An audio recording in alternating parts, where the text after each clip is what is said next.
Hello everyone again and welcome to my channel. In here we're going to be looking at the magnetic force that is applied on a current carrying conductor. Now this current carrying conductor takes into consideration this particular rod-like particle, and this rod-like particle is subjected to a specific current represented as J. We'll talk more about J in this particular video.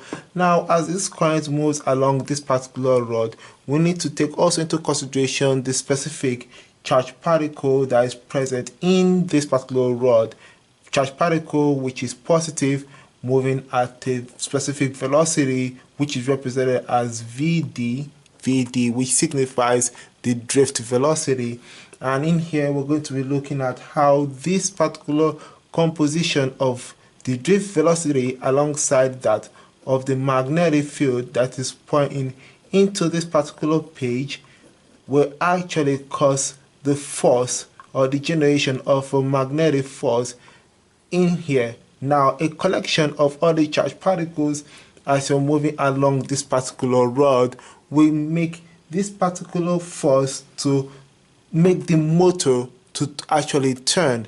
And in this particular case, what we realize is that for a single moving charge moving along this particular rod, we express it in terms of the force equal to the product of the quantity of charge with that of the cross product of the drift velocity and the magnetic field.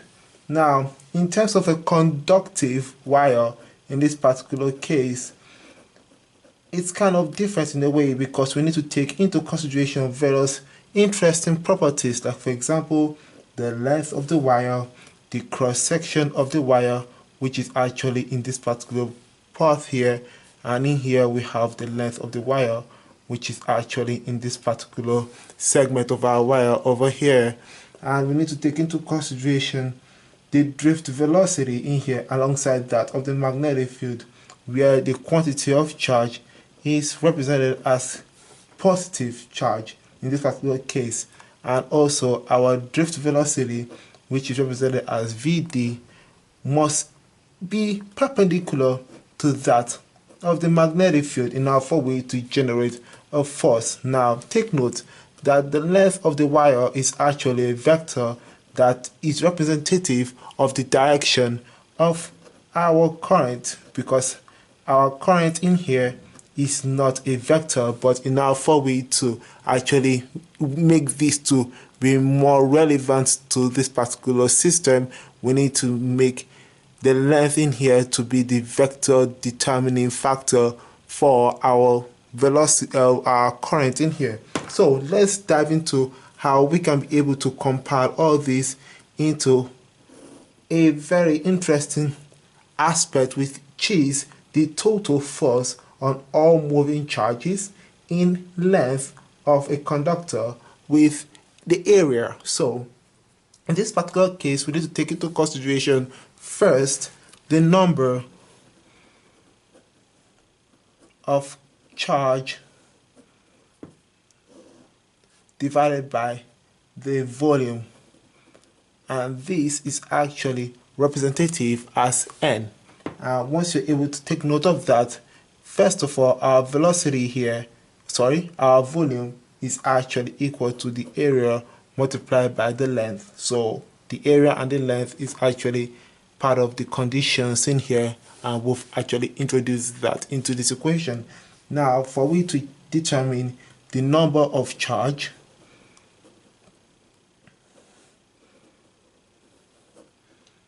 we need to multiply our volume with that of the number which is in here represented as n. So in here, n is multiplied by the volume in here, and what we get is that we can actually determine a segment of a conductor. So as a result of that, if we add this to or include this particular equation into our total force, because that's what we want in terms of determining the force in that whole wire, when we take into consideration any number of positive charge particles in here, then we find out that it's actually the product of the number of charges with that of the quantity of charge and the cross product of our drift velocity and our magnetic field. So if you want to rearrange this particular formula in here in such a way that will actually generate a current density, then we need to realize that, hey, by moving our length over to this particular region, because the length in here will be with respect to its vector. So in that particular case, we can actually move this over here, and this particular rearrangement will lead us to an interesting look, which is NQ drift velocity with A all multiplied by the length and with that of the magnetic field. So in this particular part here, this particular section of our formula is actually equal to the current density, and the current density is actually equal to J, where J is what we have over here. Now if you apply J to A, what we have is the total current, which is represented as JA, and JA is equal to I. So in this particular case, our total force will be equal to the current multiplied by the cross product of our length and that of the magnetic field. So in this particular case, once we're able to introduce this in here, then we can actually find the force that is actually applied to this whole rod, where you have n number of charged particles present in that particular rod, and when current is actually passing through this particular rod. Now take note in here that the magnetic field is always perpendicular to the drift velocity, and if that is not the case, then in this particular scenario where we have our current passing through here,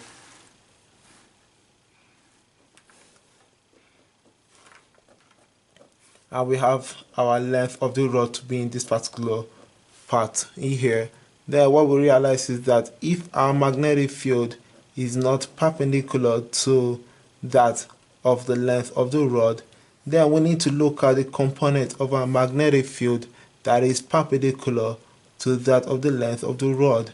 So in this particular case, when the angle in here between the magnetic field and the current is actually used to actually find this particular component of our magnetic field in here, so we can actually realize that it's actually equal to the magnetic field sine the particular angle in here. So in this particular case, we need to take into consideration the component of a magnetic field that is perpendicular to the current in our way to actually find the force of our system. So where the force, where the magnetic field is not perpendicular to that of the length, then we need to use this formula, which is F equals to the total current multiplied by the length of the rod multiplied by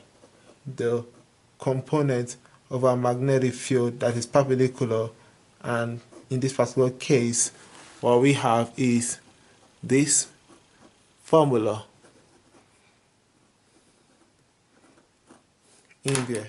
So that's about it for this particular video. I hope you're able to understand this particular concept, one where our magnetic field is directly perpendicular to the drift velocity, which is represented as this particular formula here.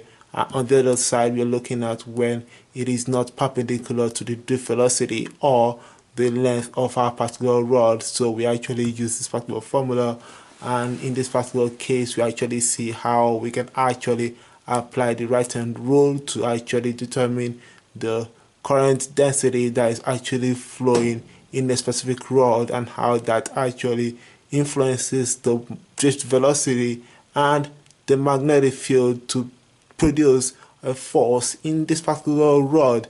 And that's about it for this particular video. I hope you're able to understand it. Hit a comment down below, let me hear your thoughts. Hit the like, share and subscribe, and peace. Be smart.